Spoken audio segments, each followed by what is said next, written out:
My name is Nathaniel Williams, and at 67 years old, I never expected to become a multimillionaire. After losing Eleanor, my wife of 42 years, to cancer, I thought the worst pain was behind me. Then her lawyer revealed I was the sole heir to her $48 million fortune. My son Thomas demanded I hand it over immediately. When I refused, I never imagined the lengths he would go to, or what my sweet Eleanor had prepared for this very moment. Before I continue this story about family, wealth, and discovering who truly matters when fortune changes hands, let me know where you are watching from. Hit that subscribe button so you never miss stories about life lessons learned the hard way. I spent most of my life as a construction worker in Chicago.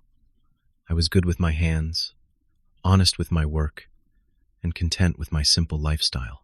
I built structures that would outlast me, and there was pride in that. My calloused hands and sunburned neck were badges of honor in my world.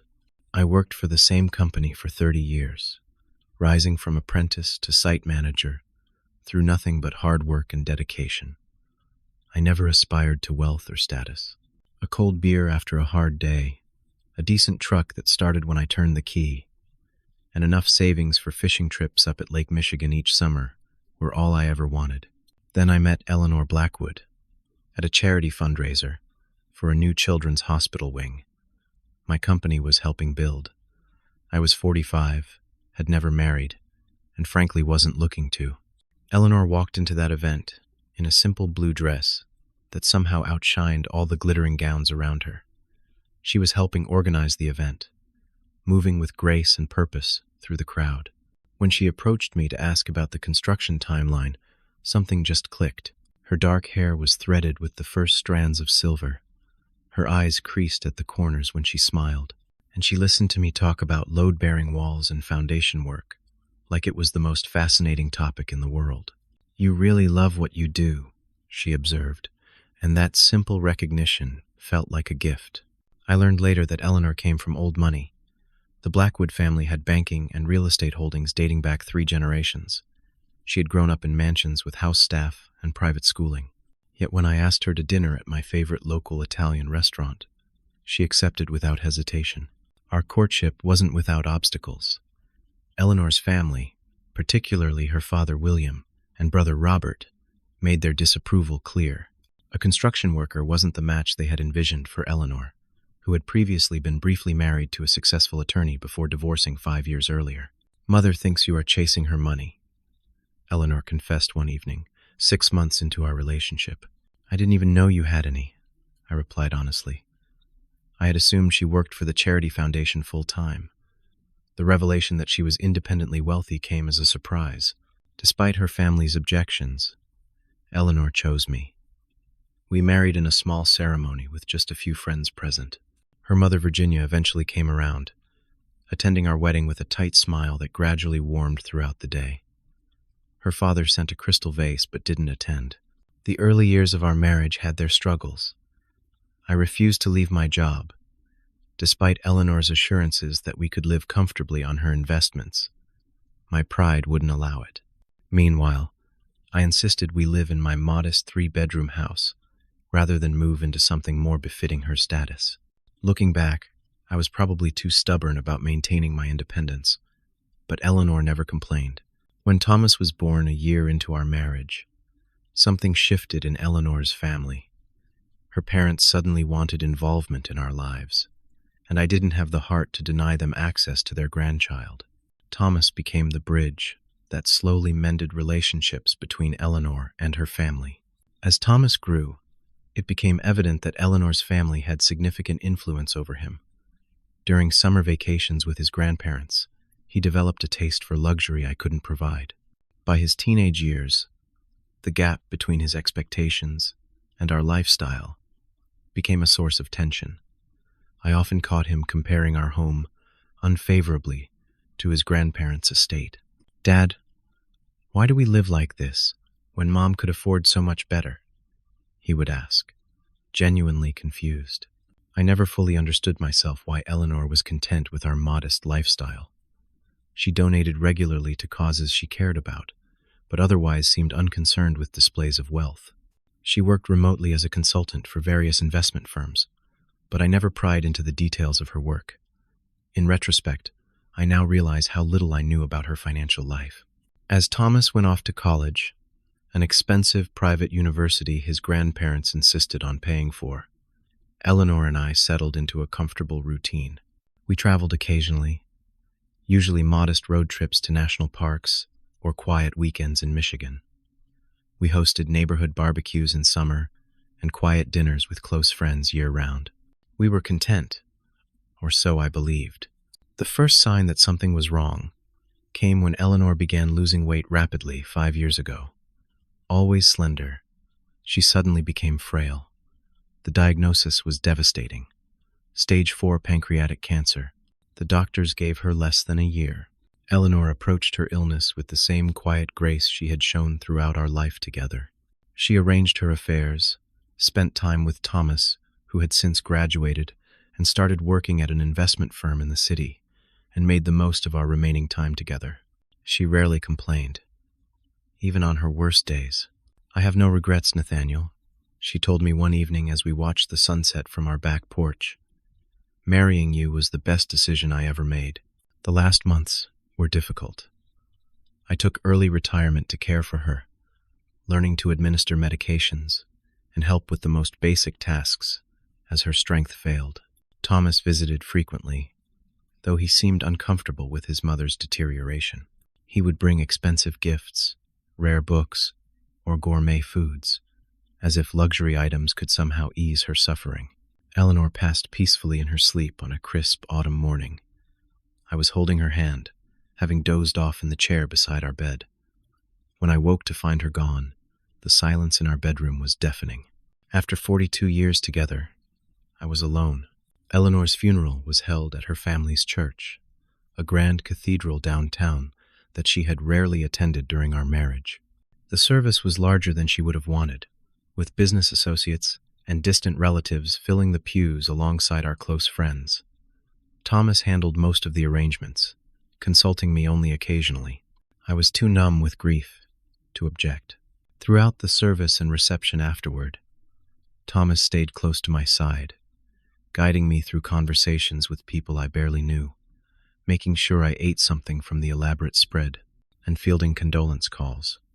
He seemed to have matured overnight, stepping into the role of family protector with surprising ease. "Dad, let me handle this," he said repeatedly. "You just focus on yourself, right now." I was grateful for his support, especially when Eleanor's brother Robert approached with thinly veiled comments about the future of family assets. Thomas smoothly intervened, steering the conversation toward memories of Eleanor instead. A week after the funeral, James Wilson, Eleanor's attorney, requested a private meeting at his downtown office. Thomas immediately offered to accompany me. "That won't be necessary," James said gently, but firmly. Eleanor's instructions were very specific about this being a private conversation with Nathaniel first. Thomas frowned but didn't argue. As I entered James's wood-paneled office alone, I expected a brief meeting about some small bequest or personal items Eleanor had designated for specific people. James, a serious man in his 60s, who had apparently worked with Eleanor for decades, offered me coffee before retrieving a thick folder from his safe. "Nathaniel, I know this is a difficult time," he began, "but there are some matters Eleanor wanted addressed promptly after her passing." I nodded, barely listening, my mind still foggy with grief. "First, I need to inform you of the full extent of Eleanor's estate," he continued. That caught my attention. I had always known Eleanor had family money, but we had separate finances, and I had never pried. Eleanor's total assets amount to approximately $48 million, James stated matter-of-factly. I thought I had misheard. 48,000? Million, James corrected gently. $48 million. The room seemed to tilt. "That's impossible," I stammered. "We lived in a 3-bedroom house in Jefferson Park. She drove a 5-year-old Volvo." James smiled sadly. Eleanor was exceptionally private about her wealth, even within her family. The Blackwood inheritance was substantial, but Eleanor was also a brilliant investor in her own right. She multiplied her original inheritance several times over through strategic investments in technology startups and sustainable energy companies.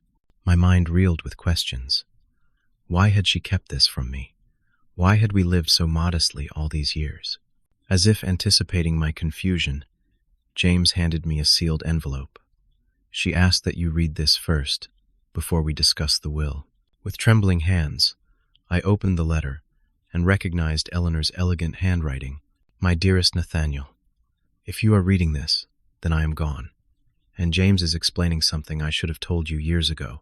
I kept the extent of my wealth private, not out of distrust, but because I treasured the life we built based on love, rather than money. You loved me for me, never for what I could provide, and that has been the greatest gift of my life. Everything I have is now yours, to use as you see fit. All I ask is that you continue to live with the same integrity and compassion that made me fall in love with you. All my love, Eleanor. Tears blurred my vision as James continued.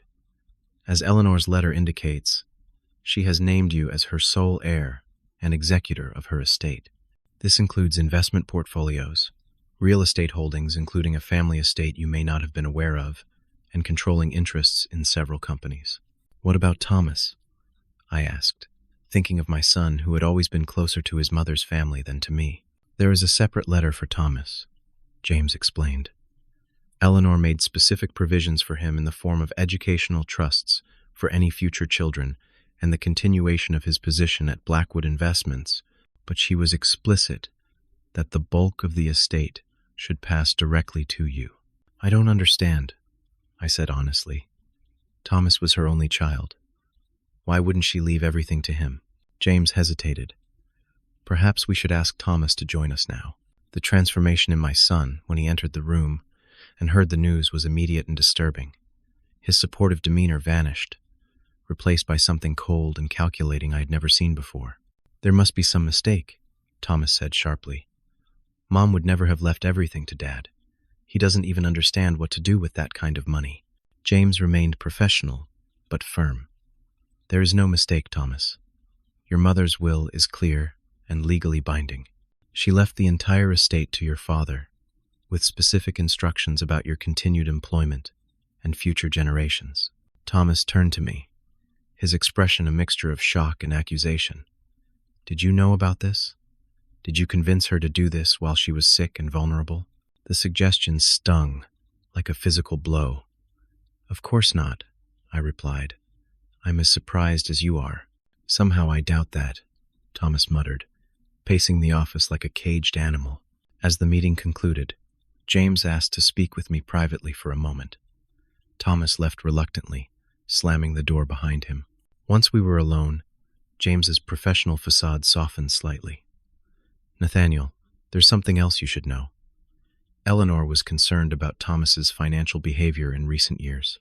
He's accumulated significant gambling debts and has made several high-risk, unsuccessful investments using loans against his expected inheritance. I felt like I was learning about strangers rather than my wife and son. Why wouldn't she tell me this? She didn't want to burden you during her illness, James explained. But she was deeply worried about Thomas's judgment when it came to money. That's largely why she structured her will this way. I left James's office with a folder of documents, contact information for financial advisors, and a weight of responsibility I hadn't asked for. Instead of going home, I found myself driving to Lakefront Park, Eleanor's favorite place for Sunday walks. Sitting on a bench overlooking Lake Michigan, I tried to process everything I'd learned. The peaceful setting provided no answers, only more questions. Who was the woman I had been married to for 42 years? Had I ever truly known her? And what was I supposed to do now with a fortune I never wanted, and a son who suddenly seemed like a stranger? The morning after the meeting with James Wilson, I was still trying to make sense of everything when Thomas's black BMW pulled into my driveway. I watched through the kitchen window as he sat in the car for several minutes, apparently collecting himself before coming to the door. When the doorbell rang, I steeled myself for what was to come. "Morning, Dad," Thomas said, his tone carefully controlled as I opened the door. "Can we talk?" I gestured toward the living room, noting how Thomas's eyes now scanned our modest furniture and simple decor with what looked like disdain rather than the comfortable familiarity of someone returning to their childhood home. "Coffee?" I offered. "No thanks." "This won't take long," he replied, remaining standing, even as I lowered myself into my favorite armchair. For a moment, silence hung between us, heavy with unspoken accusations. Thomas broke it first.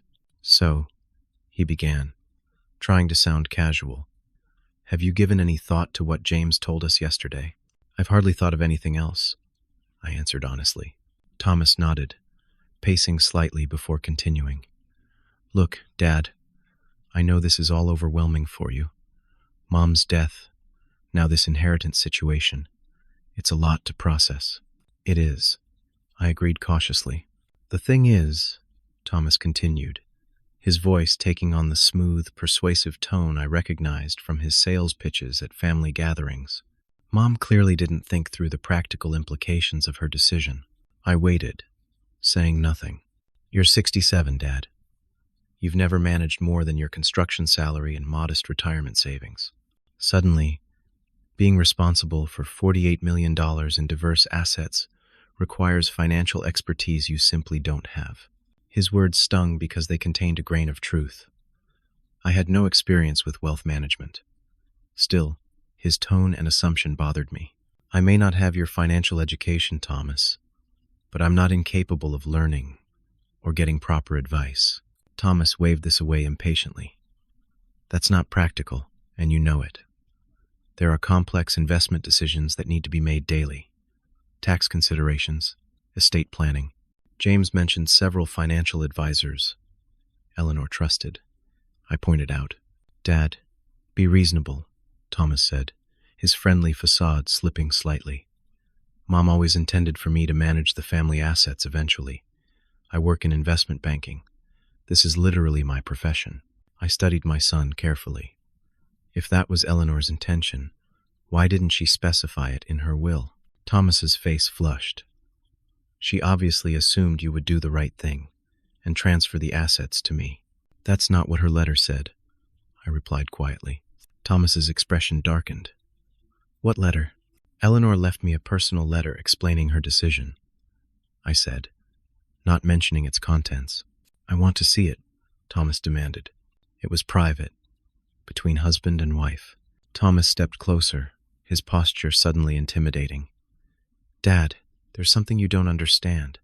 I need this inheritance, not just for the lifestyle, but because I have financial obligations." "What kind of obligations?"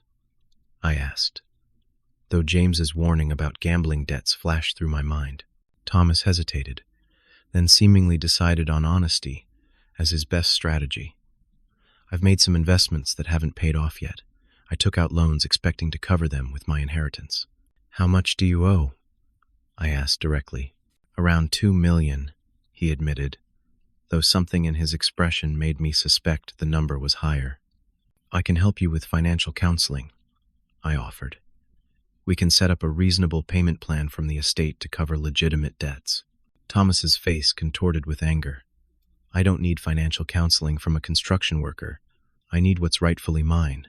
The sudden venom in his voice shocked me. This wasn't the son I thought I knew. "The money isn't rightfully yours, Thomas. Your mother made her decision, and I intend to respect it." Thomas laughed bitterly. "Respect it? You manipulated her when she was dying and vulnerable. Everyone knows it. Grandma Virginia, Uncle Robert, they all knew Mom would never have cut me out unless someone influenced her." "That's not true," I said firmly. "I never even knew about the extent of her wealth until yesterday." "Right," he scoffed. "You expect me to believe you lived with her for 42 years and never discussed money? Never wondered where her income came from? Never questioned why she stayed in this?" He gestured around dismissively. "Glorified shack when she could afford mansions?" His words cut deep. Had I been willfully ignorant all these years? Should I have asked more questions? "Your mother and I had an understanding," I said finally. "We respected each other's independence." "Independence," Thomas repeated mockingly. Is that what you call it? She kept you in the dark because she knew what you were, a gold digger playing the long game. I stood up then, anger finally breaking through my shock. That's enough, Thomas. I won't be spoken to this way in my own home, especially not by my son. Your home? He laughed. Everything you have came from Mom and her family, your comfortable retirement, this house, even your position at Jackson Construction. Did you think Grandpa William didn't pull strings to get you promoted to site manager? This was news to me, and disturbing if true. Had my entire career been manipulated by Eleanor's family without my knowledge? I think you should leave, I said quietly. We both need time to process everything before we say things we'll regret. Thomas grabbed his car keys from the coffee table where he'd tossed them. Process all you want, Dad, but know this. I will contest the will. I'll tell everyone how you isolated Mom during her final months, how you manipulated her when she was medicated and confused. That's not what happened, I protested. It doesn't matter what happened, Thomas snapped. It matters what people believe happened, and the courts tend to side with biological children over second spouses. He moved toward the door, but turned back with one final shot. Think carefully about your next move, Dad. This can go easily, or it can get very, very ugly. The door slammed behind him, leaving me standing alone in the living room, my heart pounding and my mind reeling. My own son had just threatened me, had called me a gold digger, had questioned the very foundation of my marriage and career. I sank back into my chair, suddenly feeling every one of my 67 years. How had things fallen apart so quickly? Just 2 weeks ago, Eleanor was still alive. Thomas seemed like a dutiful son, and I had never imagined becoming a multimillionaire or having my only child become my enemy. Sleep eluded me that night, as Thomas's accusations echoed in my mind. Had I truly known Eleanor? Had I been blind to family dynamics happening right in front of me? And what was I supposed to do now with a fortune I never asked for and a son who saw me as nothing but an obstacle? The day after Thomas's confrontation, my phone began ringing incessantly. First was Virginia, Eleanor's mother, her voice tight with barely controlled anger. Nathaniel, I've always tried to support Eleanor's choices, even when I didn't understand them, she began without preamble. But this is beyond comprehension. How could you let her cut Thomas out of his rightful inheritance? Before I could formulate a response, she continued. Robert says you must have influenced her decision while she was medicated. Is that true, Nathaniel? Did you take advantage of my daughter's vulnerable state? Of course not, I replied, stunned by the accusation. Virginia, I had no idea about Eleanor's will until after she passed. She never discussed it with me. That seems convenient, she said coldly. Thomas is devastated. He's already dealing with his mother's death, and now this betrayal. After Virginia came calls from Eleanor's cousins, from old family friends, even from neighbors who had apparently heard rumors. The story circulating was consistent and damning. I had somehow manipulated Eleanor, isolated her during her final months, and convinced her to disinherit her own son in favor of me, her gold-digging second husband. By mid-afternoon, I received an email from an attorney representing Thomas, formally contesting the will on grounds of undue influence and lack of testamentary capacity on Eleanor's part. The legal language was cold and clinical, but the message was clear. Thomas was declaring war. I called James Wilson, who sighed heavily when I explained what was happening. Unfortunately, I'm not surprised, he said. Thomas contacted me this morning, demanding copies of all documentation related to Eleanor's estate planning over the past 5 years. Can he contest the will like this? I asked. He can try, James replied. But Eleanor was very thorough. She had comprehensive medical evaluations documenting her mental competence each time she updated her will. She also maintained detailed records of her concerns about Thomas's financial behavior. The last update to her will was made 6 months before her cancer diagnosis, which undermines any claim of you influencing her while she was ill. This was somewhat reassuring, but the emotional toll was already mounting. People I had considered friends and family were now looking at me with suspicion and hostility. 3 days later, Thomas orchestrated what I can only describe as an ambush. Virginia invited me to dinner at her home, supposedly to clear the air and discuss things as family. Desperate to resolve the situation, I agreed. When I arrived, I discovered not just Virginia, but Robert, his wife Diane, and several other Blackwood relatives. Thomas sat at the head of the table, a position that had always belonged to William before his passing 2 years ago. The dinner began cordially enough, with careful small talk about the weather and recent community events. But after the main course was served, Thomas cleared his throat and addressed the table. "I've asked you all here tonight because we need to address the situation with my mother's estate as a family," he announced. "As you know, my father has somehow ended up in control of all Blackwood assets." The way he emphasized somehow left no doubt about his implication. "Thomas," I interjected, "this isn't the appropriate venue for this discussion." "I disagree," Robert cut in. "The Blackwood family has built this fortune over generations. We all have a stake in seeing it properly managed." Thomas nodded gratefully at his uncle. "The fact is, Dad has no experience with wealth management. He's already making mistakes." This was an outright lie. I hadn't made any changes to Eleanor's financial arrangements yet, specifically because I was taking time to understand everything first. "What mistakes?" I challenged.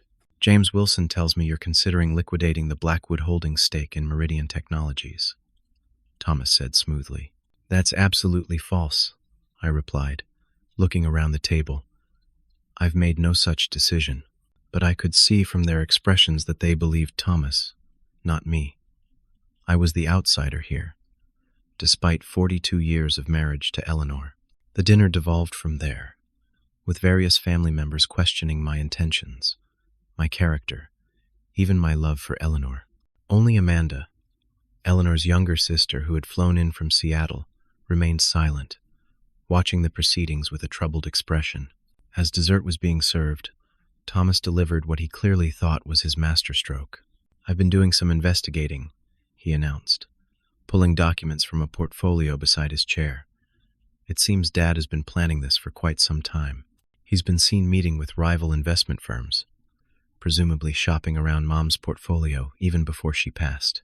This was another complete fabrication.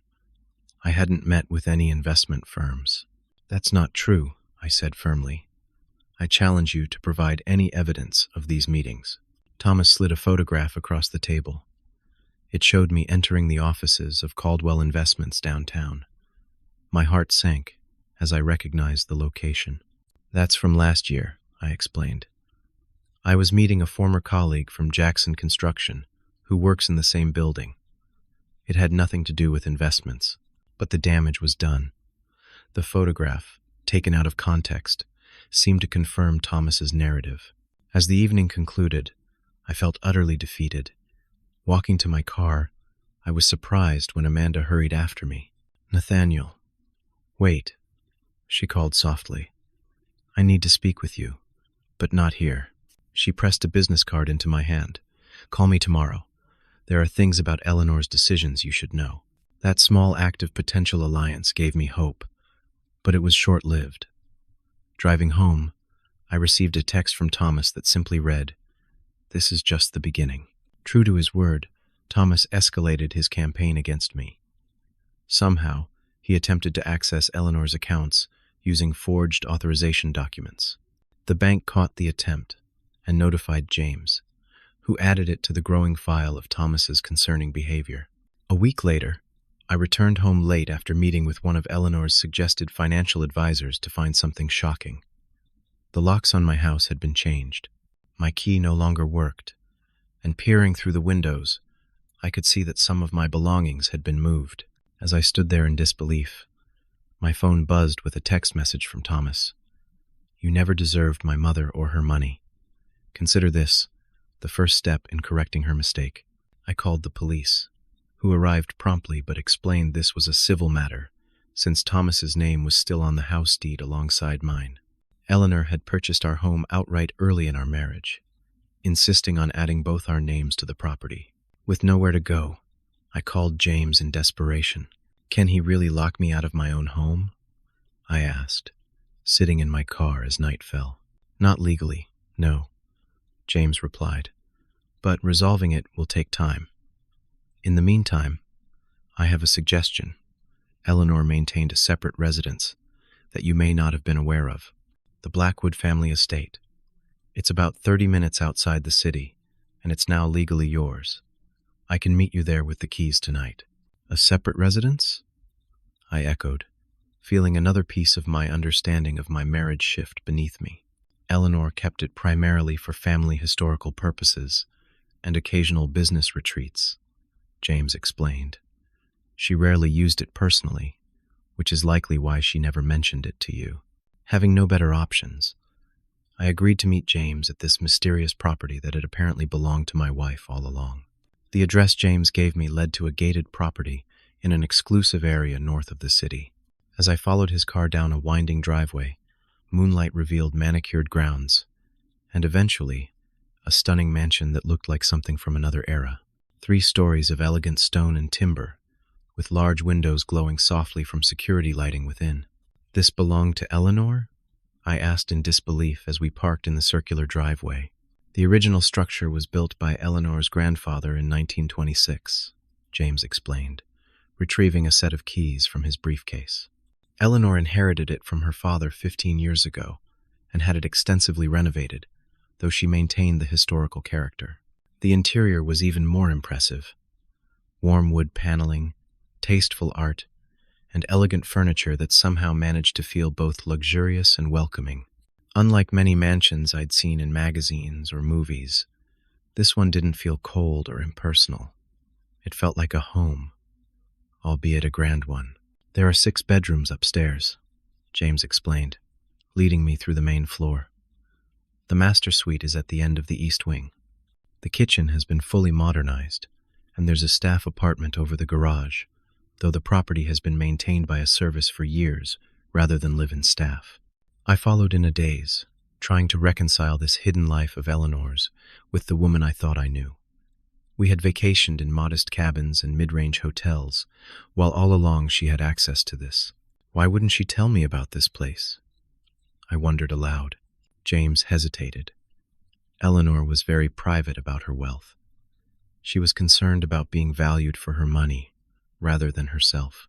From what she told me, your relationship was one of the few areas of her life where she felt truly seen for who she was, not what she owned.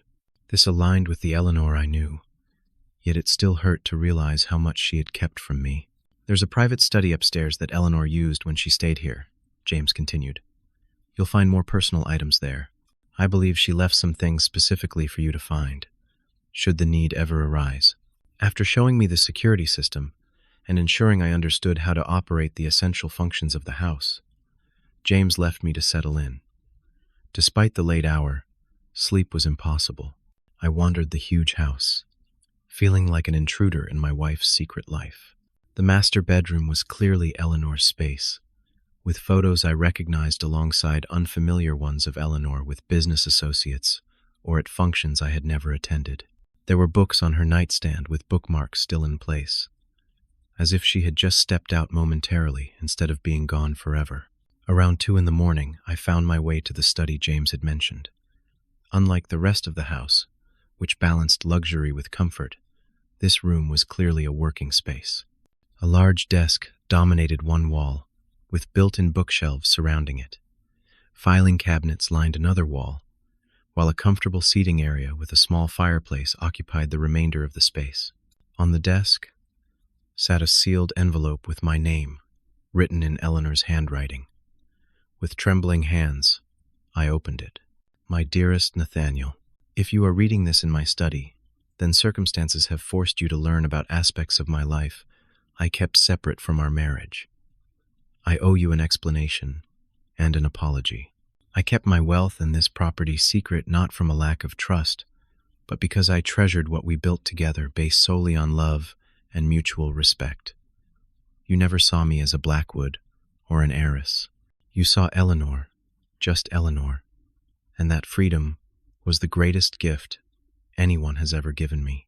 I made the decision to leave everything to you, rather than Thomas, with a heavy heart. A mother always wants to believe the best of her child, but I could not ignore the evidence of his poor judgment and increasingly troubling behavior.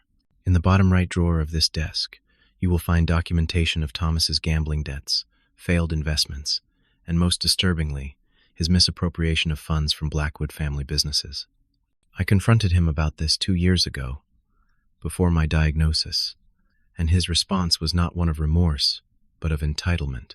I have included video recordings of our conversation, along with financial records and other evidence you may need if Thomas challenges my will, as I fear he might. My hope has always been that with proper guidance and firm boundaries, Thomas might eventually mature into the man I know he can be.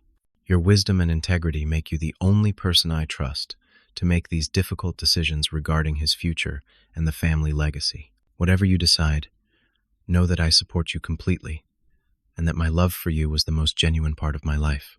Forever yours, Eleanor. Tears streamed down my face as I read and reread the letter. Even from beyond the grave, Eleanor was still protecting me, still guiding me. Following her instructions, I unlocked the drawer she mentioned and found meticulously organized folders. The first contained bank statements showing Thomas's escalating gambling losses at casinos, both domestic and international. The second held documentation of failed business ventures, many of which seemed hastily conceived and poorly executed. But it was the third folder that truly shocked me. Detailed financial reports showed discrepancies in accounts Thomas managed at Blackwood Investments. Small at first, then increasingly brazen, he had been siphoning money from family business accounts into his personal ventures and to cover gambling debts. The total misappropriated over 5 years amounted to nearly $3 million. Eleanor had apparently discovered this during a routine audit she personally oversaw. The final document in the folder was an agreement signed by Thomas 2 years ago, acknowledging his actions and agreeing to repayment terms that included direct oversight of all his financial activities. In exchange, Eleanor had agreed not to pursue legal action or inform the rest of the family. I sat back, stunned by these revelations. No wonder Eleanor had been concerned about leaving her fortune directly to Thomas. He had already proven himself untrustworthy with far smaller sums. As dawn broke, I discovered one final item Eleanor had left for me. A USB drive labeled simply, "Play when needed," sat in a small box in the center drawer. I connected it to the computer on her desk, and Eleanor's face appeared on the screen. She looked healthy in the recording, which must have been made before her illness. Her expression was serious but calm. "Nathaniel, my love, if you're watching this, then Thomas has likely challenged my decisions regarding the inheritance, as I feared he might. I've recorded this message to explain my choices directly, should that become necessary.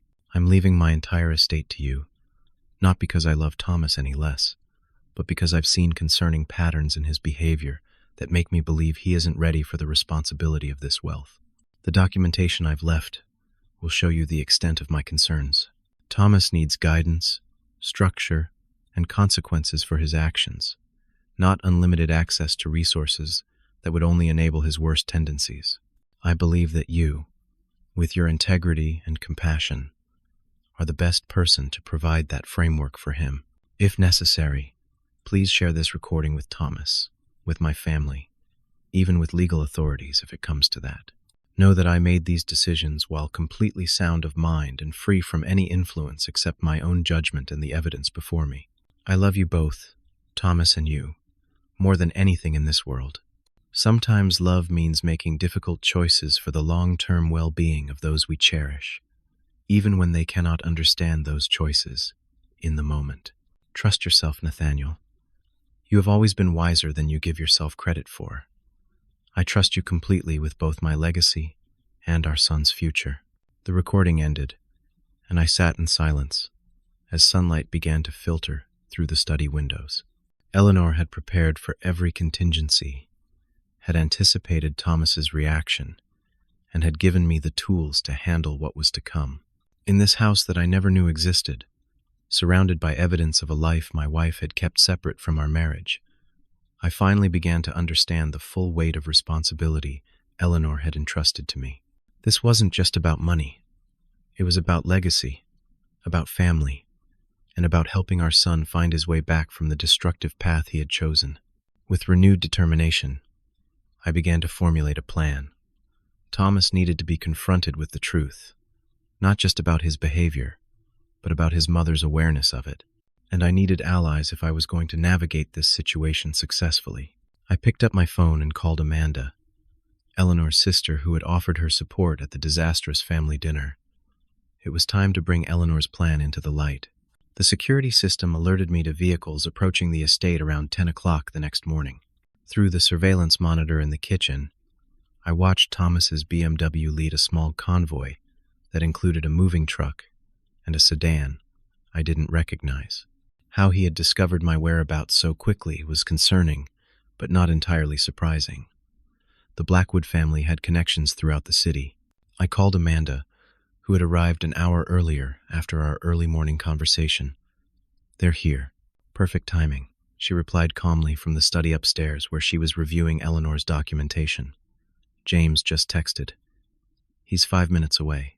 I had spent much of the night coordinating with both James and Amanda, sharing Eleanor's evidence and formulating a strategy.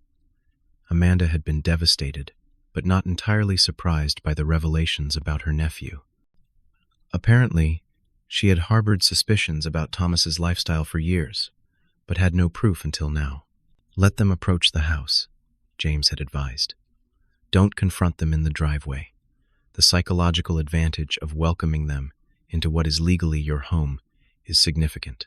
Following this advice, I waited in the grand foyer as the doorbell rang. Through the ornate leaded glass panels, I could see Thomas standing impatiently, dressed in an expensive suit, as if attending a business meeting. Beside him stood a thin, severe-looking man, clutching a leather portfolio.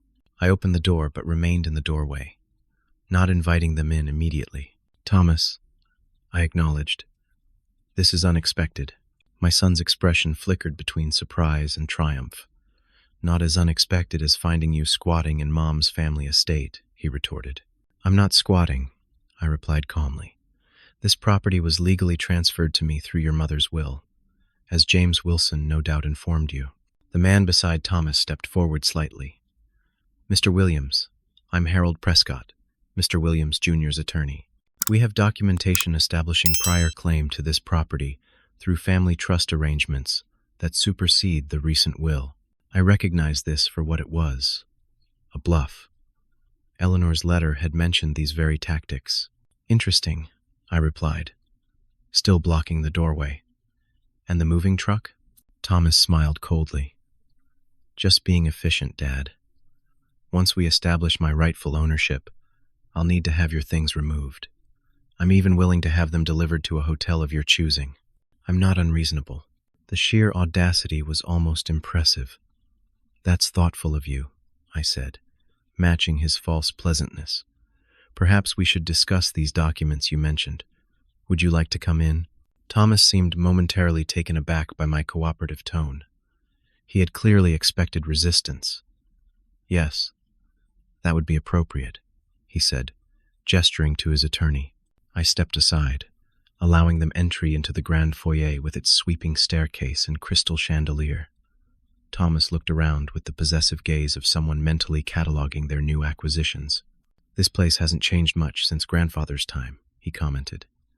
"I'll need to update it substantially, of course." "Of course," I agreed mildly. "Shall we discuss your documentation in the main sitting room? It's more comfortable there." As I led them through the house, I noticed Thomas directing his attorney's attention to various valuable items, from artwork to antique furniture. His focus on the material aspects of his inheritance, rather than the family history these items represented, spoke volumes. The sitting room was a formal space, with elegant sofas arranged around a marble fireplace. I gestured for them to sit, noting with satisfaction how Thomas immediately took the largest chair, positioned like a throne at the head of the arrangement. "Before we begin," I said, "would either of you care for coffee or water?" "Let's dispense with the pleasantries," Thomas said sharply. "We're here to correct a legal mistake, not to socialize." "As you wish," I replied, seating myself across from them. Mr. Prescott, you mentioned documentation? The attorney opened his portfolio and extracted several official-looking papers. These are the original Blackwood family trust documents, establishing the entailment of family properties through the male line. This estate, as the ancestral Blackwood residence, falls under these provisions. I accepted the documents, glancing through them with deliberate slowness. Eleanor had warned me about this exact approach in her letter. The documents were genuine, but had been legally superseded decades ago when Eleanor's father had restructured the family holdings. These are interesting historical documents, I commented. However, they were legally dissolved in 1988 when William Blackwood converted the family holdings to a modern corporate structure. I have the updated documentation if you'd like to review it. Prescott's confident expression faltered slightly. He clearly hadn't expected me to be knowledgeable about these matters. Thomas leaned forward. That's irrelevant. Mom clearly wasn't thinking clearly when she made her recent will. She was medicated, vulnerable, and isolated from family advice. That's quite an accusation, I said. Do you have medical documentation supporting your claim that your mother was mentally incompetent? Thomas flushed. She had terminal cancer. She was on multiple pain medications. Actually, I continued, your mother had comprehensive mental competency evaluations performed every time she updated her will. The most recent update was 6 months before her diagnosis, when she was in perfect health. James Wilson has all the documentation. Thomas's expression darkened. James Wilson works for our family. His loyalty should be to all of us, not just to you. James works for whoever hires him, came a voice from the doorway. In this case, Eleanor Blackwood Williams hired me to execute her will, according to her explicit instructions. James Wilson entered the room, immaculately dressed in a tailored suit, carrying his own briefcase of documents. Mr. Prescott, he acknowledged with a professional nod. I'm surprised to see Simmons and Prescott involved in this matter. Attempting to enforce defunct trust documents could be seen as barratry under state law. Prescott shifted uncomfortably. We're merely exploring all legal avenues for our client. Of course, James replied smoothly, setting his briefcase on the coffee table. Then you'll be interested in reviewing these as well. Eleanor's most recent will, with witness signatures and notarization, her medical competency evaluations, and the corporate restructuring documents rendering those trust papers obsolete. Thomas stood abruptly. This is a waste of time. The fact remains that my father is completely unqualified to manage the Blackwood fortune. He's a construction worker. For God's sake. Your mother disagreed, I said quietly. What would you know about what Mom wanted? Thomas snapped. You never even knew about this house, about her real life. You were just her, working-class accessory? Her charitable project? The words stung, but I maintained my composure. Eleanor and I had 42 years together, Thomas. I may not have known about her wealth, but I knew her heart. Thomas laughed bitterly. Spare me the sentimentality. This is about $48 million, not your love story. Actually, came a new voice. It's about both. Amanda stood in the doorway, her resemblance to Eleanor striking in that moment. Behind her was a television on a rolling stand. Thomas stared at his aunt in shock. Amanda, what are you doing here? Supporting Nathaniel, she replied calmly, as Eleanor would have wanted. You can't be serious, Thomas protested. He's stealing our family legacy. Amanda shook her head sadly. No, Thomas, you've been trying to steal it for years. We know about the embezzlement, the gambling, all of it. The color drained from Thomas's face. What are you talking about? I nodded to Amanda, who turned on the television. Eleanor's face appeared on screen, the same recording I had watched the night before. As Eleanor calmly detailed her reasons for her estate decisions, including her discovery of Thomas's financial misdeeds, Thomas seemed to physically shrink in his chair. When the recording ended, the room was silent except for Thomas's rapid breathing. His attorney, Prescott, was staring at him with barely concealed alarm. Is this true? Prescott asked quietly. Did you misappropriate family funds? Thomas didn't answer, his eyes locked on the frozen image of his mother on the screen. There's complete documentation, James said, addressing Prescott. Bank records, transaction histories, the signed agreement between Thomas and Eleanor, acknowledging the embezzlement and establishing repayment terms. Prescott stood, gathering his papers hastily. Mr. Williams, I think we need to reassess our strategy. I was not made aware of these complications. You can't leave, Thomas said desperately. We had an agreement. Our agreement was predicated on a contestable will based on mental incompetency, Prescott replied stiffly. Not defending against potential criminal charges. He turned to me. Mr. Williams, I apologize for the intrusion. My firm will not be pursuing this matter further. As Prescott exited quickly, Thomas remained seated, his entire body rigid with tension. You set me up, he said finally, looking at me with naked hatred. No, Thomas, I replied gently. Your mother tried to protect you, even from yourself. She gave you chances to correct your path. This was her contingency plan if you refused those chances. Thomas turned to Amanda. And you're siding with him? Against your own blood? Amanda's expression was pained, but resolute. I'm siding with Eleanor's wishes. She was my sister, Thomas. I trusted her judgment in life, and I trust it now. Thomas stood suddenly, knocking over a small side table in his haste. This isn't over. You think you've won, old man? I have other options. Like what? I asked. More fraud? More theft? Or perhaps coming to terms with the consequences of your actions for once in your life? Thomas moved toward the door, then turned back with a sneer. Enjoy playing rich man, Dad. We both know you don't belong in this world. You'll fail spectacularly. And when you do, don't come crying to me. As Thomas stormed out, I heard the moving truck starting up outside, followed by the squeal of tires as the convoy departed as quickly as it had arrived. James, Amanda, and I sat in silence for a moment, processing what had just occurred. That went about as well as could be expected, James commented finally. Amanda reached over and squeezed my hand. Eleanor would be proud of how you handled that. I wasn't so sure. Despite the victory, all I felt was a profound sadness. My son had become someone I barely recognized, and our relationship lay in ruins. All the money in the world couldn't fix that. What happens now? I asked James. That depends on Thomas, he replied. He could still pursue legal action, though it would be ill-advised given the evidence. More concerning is what else he might do out of desperation. Amanda nodded grimly. He's in a dangerous place. Cornered, humiliated, and still facing significant debts from what I understand. I thought of Eleanor's letter, her hope that Thomas might eventually find his way with proper guidance. Then we need to give him a path forward, I said. One that includes accountability, but also redemption. James and Amanda exchanged surprised glances.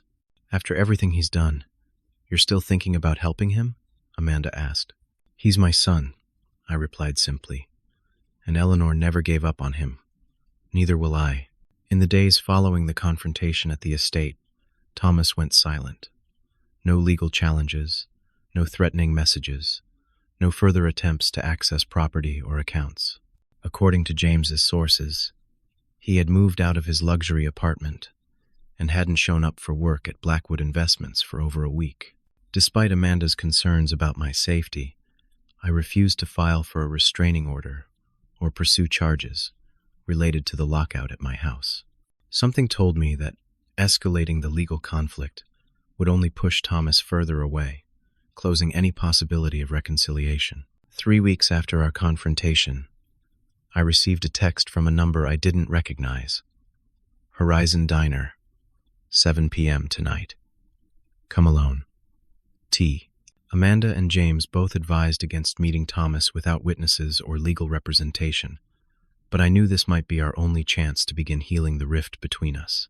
The Horizon Diner was a 24-hour establishment off the highway, the kind of anonymous place where people passing through stopped for coffee and a meal before continuing their journeys.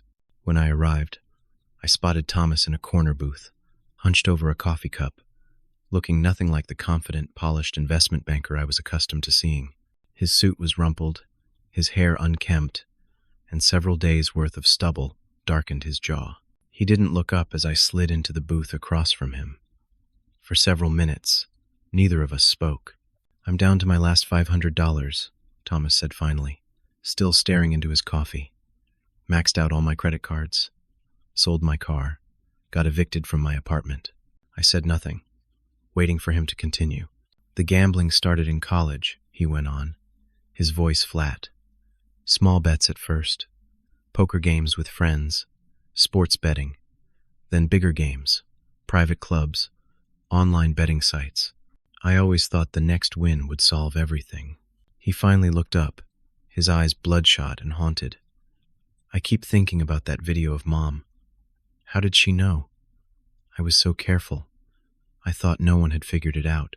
"Your mother was extremely intelligent," I said quietly, "and she loved you enough to pay attention." Thomas laughed bitterly. "Loved me enough to cut me off. Loved you enough to try to save you from yourself," I corrected.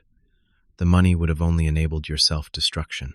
Thomas's face contorted with anger briefly, before collapsing into something closer to despair. "So what now? You've won.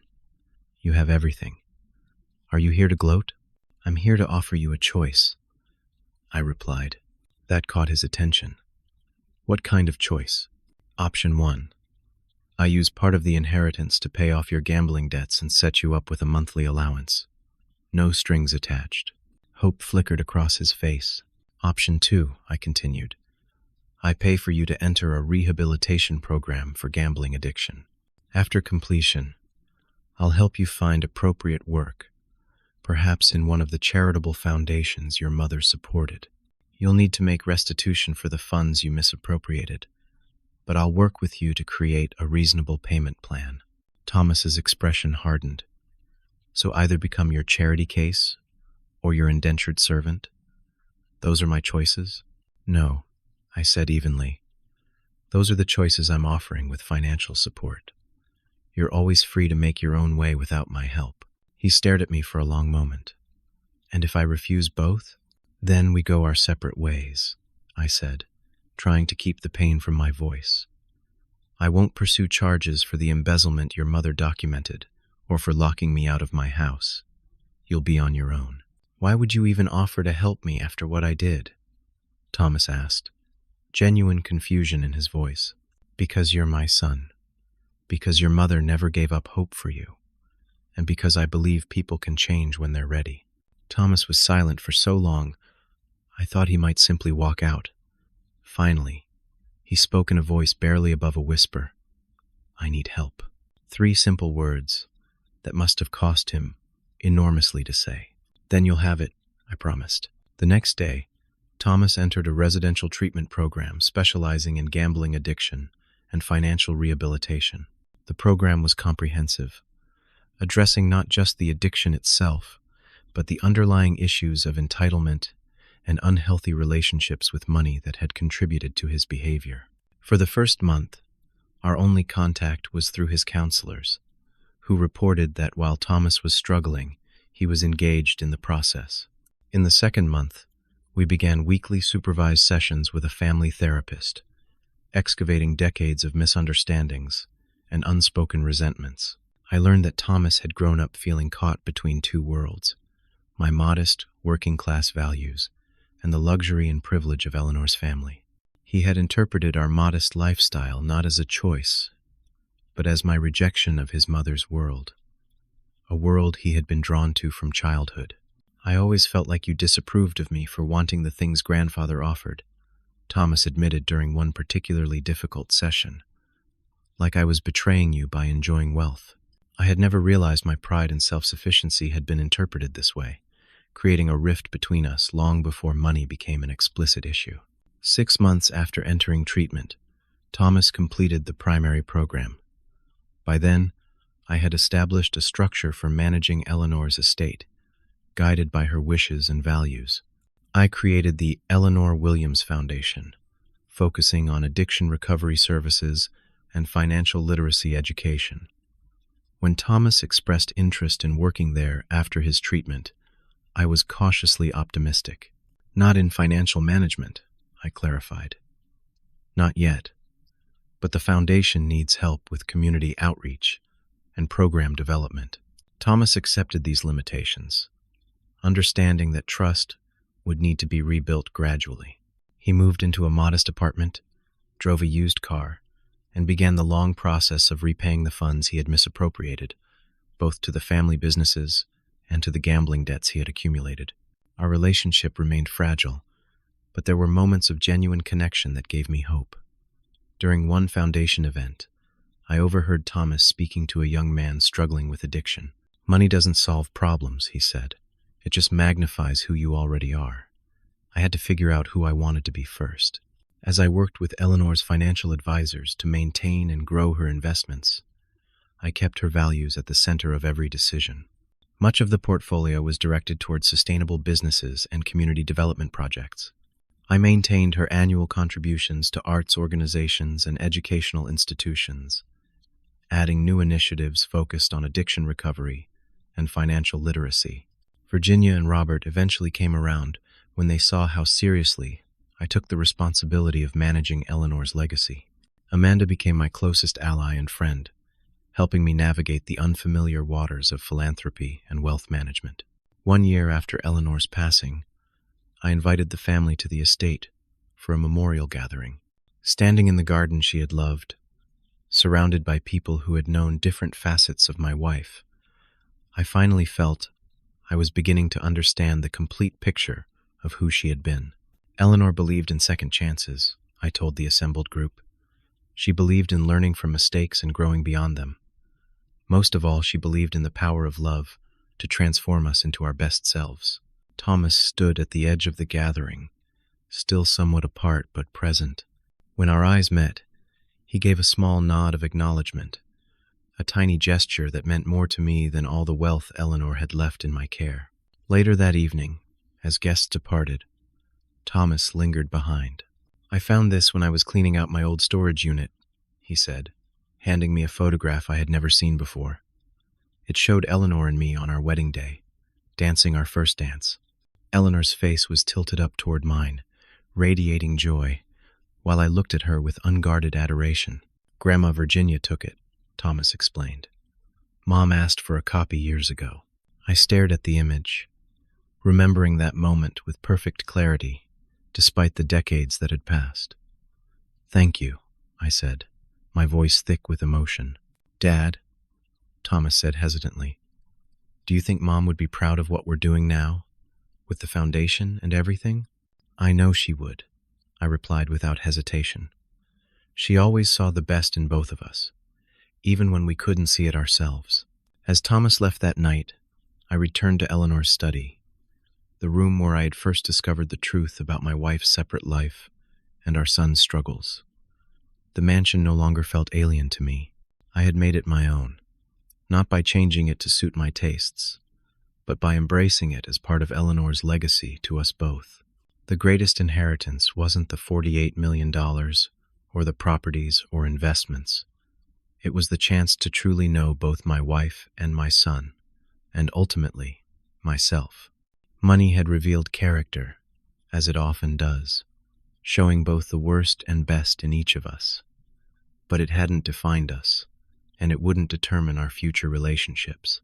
Eleanor had understood this fundamental truth, which was why she had structured her will as she did, providing not just financial resources, but the tools for genuine growth and reconciliation. In her wisdom, she had given us the opportunity to break cycles of dysfunction and build something better together. As I looked out over the estate grounds illuminated by moonlight, I felt a sense of peace that had eluded me since Eleanor's passing. The road ahead with Thomas would not be easy, but it was now possible to envision a future where we truly understood and respected each other. The greatest wealth, I had learned, wasn't measured in dollars, but in the courage to face difficult truths and the willingness to begin again, wiser and more compassionate than before. If you found meaning in my story today, I would be grateful if you would share it with someone who might be struggling with family conflict or addiction issues. Sometimes knowing we're not alone in our challenges can be the first step toward healing. Have you ever experienced a situation where money revealed someone's true character? Leave your thoughts in the comments below. And if you want to hear more stories about life's unexpected lessons, please subscribe to this channel. Remember that second chances are possible, and it's never too late to rebuild what seems broken. Thank you for listening, and may you find wisdom in your own challenges.